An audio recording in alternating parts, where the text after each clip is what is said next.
విలేజ్లో కూడా ఇంత భయంకరంగా, విలేజ్లో కూడా అడవిలో కూడా ఇంత భయంకరమైన సేవ ఇక్కడ చేస్తున్నారు ఈ పాస్టర్ గారు. వీరి కొరకు ప్రాంతంలో పెట్టండి.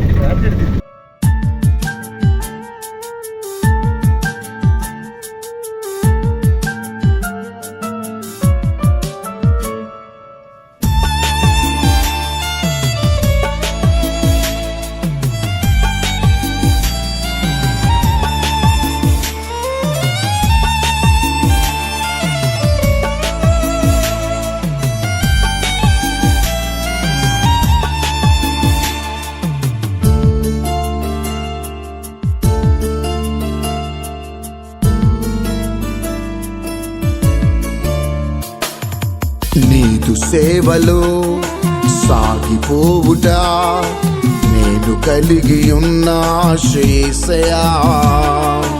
నీదు సేవలో సాగిపోవుట నేను కలిగి ఉన్న యేసయ్యా. నిన్ను పోలి ఉండాలని, నీ సువార్త చాటాలని నా కోరిక అదే చాలిక. మంటివానిక ఈ గొప్ప ధన్యత, ఆత్మల రక్షించు బాధ్యత. మంటివానిక ఈ గొప్ప ధన్యత, ఆత్మల రక్షించు బాధ్యత. నీదు సేవలో సాగిపోవుట నేను కలిగి ఉన్న యేసయ్యా.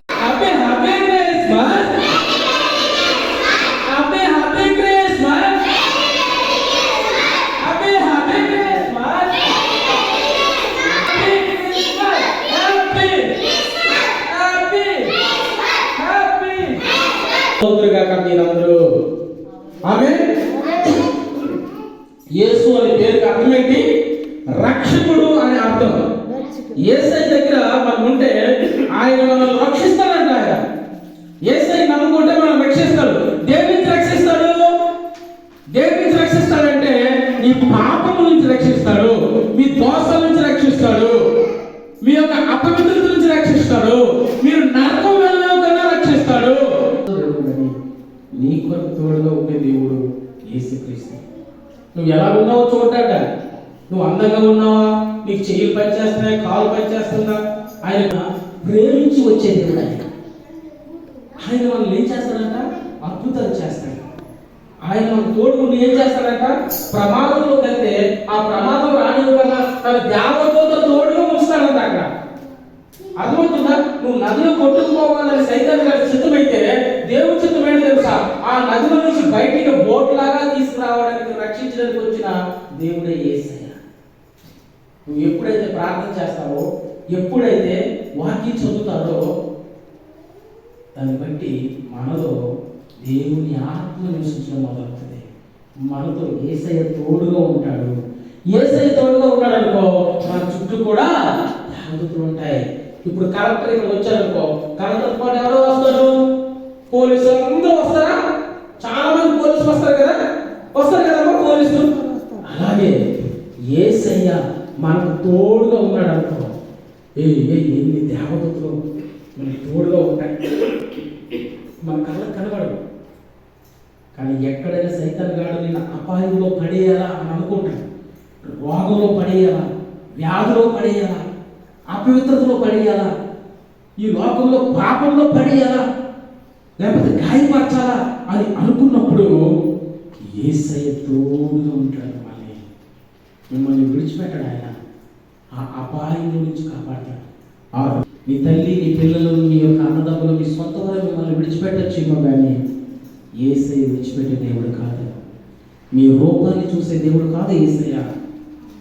మీతో స్నేహం చేసి వీళ్ళు ఉన్నోరా, వీళ్ళు లేనోరా, వీళ్ళు బాగోలేదురా, నీవు బాగుందిరా, అవి బాగుందిరా అలాగనే దేవుడు కాదు ఆయన. మీ హృదయాన్ని చూసి ప్రేమించే దేవుడు ఆయన. ఎప్పుడైతే ఆ యేసయ్యని మనం హృదయపూర్వకంగా నమ్ముతామో, మోకరించి ప్రార్థన చేస్తామో, అప్పుడు మన దేవుడు మన దగ్గరకు వచ్చే దేవుడు అయి ఉన్నాడు. హల్లెలూయా.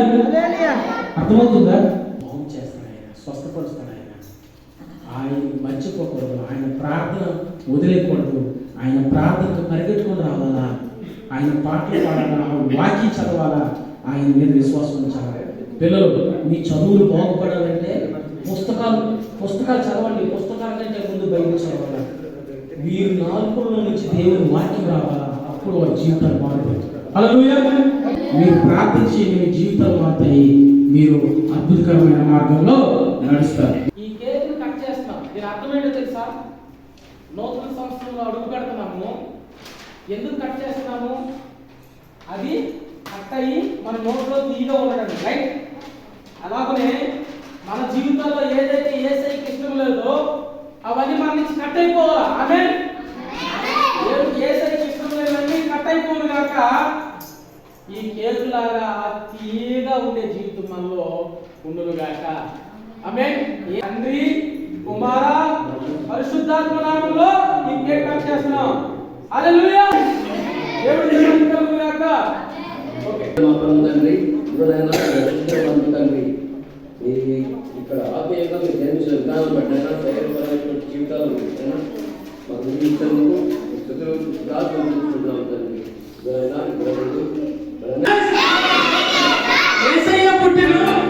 నిన్ను బట్టి చటకాలు మోపినా ప్రాంతమంత దీవెన కలగాలయా.